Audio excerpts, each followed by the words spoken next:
But like we were talking about, I was focused on the military because I saw how poorly the veterans were being treated as such. I And saw physical debacles where they were rot away in irons because they slanted some noble family in the most, I would say, very menial way. And that is wrong. so was that your first alignment, your first leadership thought is to line up with the military because it was the right thing to do, or was it a strategic choice? It was something that was so strong I could not ignore it. Wow. And also, I had been, of course, raised in the acts of war, so I knew the rules of battle. I knew the strategies, the nuances, the every groove, the in and out. However, as much as I'm familiar with that, I can't apply that to politics or any of the politicians.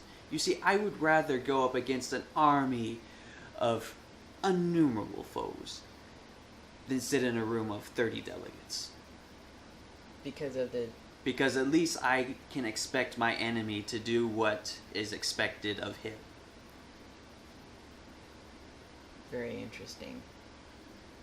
So, with you saying that, you fought politics until you really became in charge, so to speak, was even after. It is... If you do not have the power, you will struggle against the one who does have it, regardless. So, even in the later part of the life, when I had more... You had the peace. I didn't have complete control, but I had a good portion of it. So even then, others are still fighting it, even though they don't do so openly. Right. They will basically test for a weakness in the wall, so to speak. Well, I think that's a good segue in what I thought when I was researching on your life. I'd like to talk about Mark Antony and how he was your ardent enemy and how you were forced to co-rule with your enemy. I can't even imagine how that was, So I'd like to talk about, having to form the Triumvirate with him and Lepidus, I think is how you pronounce it, and dividing up the empire. Antony went to Egypt, and we all know that story, but how would you even make any difference ruling an empire with your worst enemy? You could never trust them. You would always question their motives and every decision that they would make. How is that even remotely productive or even honorable? It is frustrating. You have to be sure that you know that they're going to do anything just to spite you. But however, there are the same restrictions that apply to me apply to him. And I warned him. I said, you have this power. I recognize this. But however, the moment you mess up is the moment I will strike. You warned him already? Wow. How did he take that? I will not be threatened. This is not a threat. This is a promise. So here he was an older man, and you were a young one.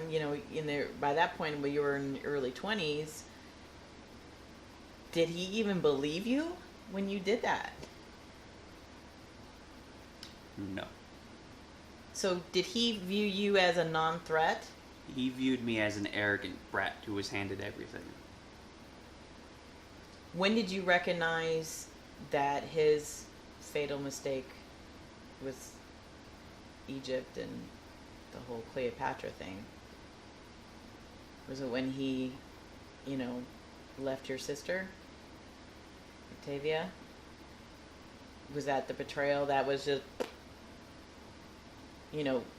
up to what point could you ignore his transgressions with money and military and, the Senate and, everything. At what point did you just, I know you had stated that if you make, I'm going to do what you do, but the tolerance level, how do you deal with that with someone who just blatantly despises you? I wish I could say I cracked down sooner or perhaps more opportunistic, but however, at that time you have to realize it was personal.